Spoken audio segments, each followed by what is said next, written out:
Nananadya ka talaga no? And you're telling me na hindi mo ko pinipersonal. Bakit?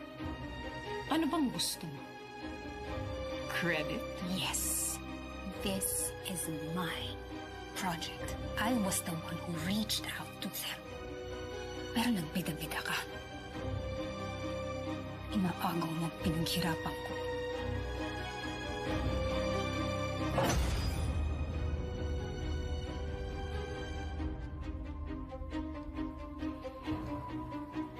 Pinagtitinginan kayo ng mga tao. Please. Now is not the right time.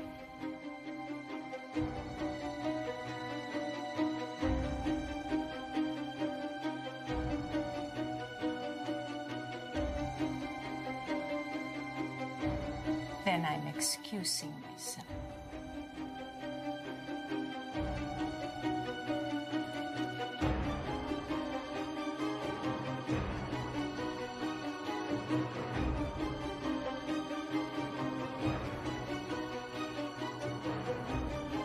Elise! Elise!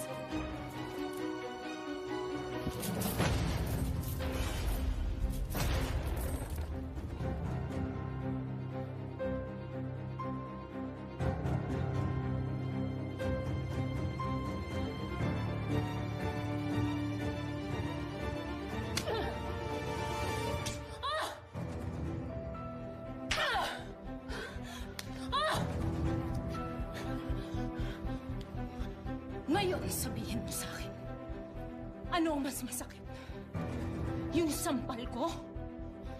O ang sinasabi mong pangaagaw ko?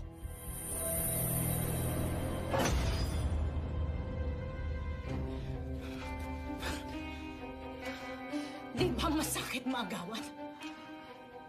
And now, you know exactly what it feels like. Kaya dahan-dahan ka sa pananalita mo, Marisa. Dahil wala akong inaagaw sa'yo. Project mo? I own Senyedoza. And you work for me. Kaya technically, lahat ng projects mo, akin. The company.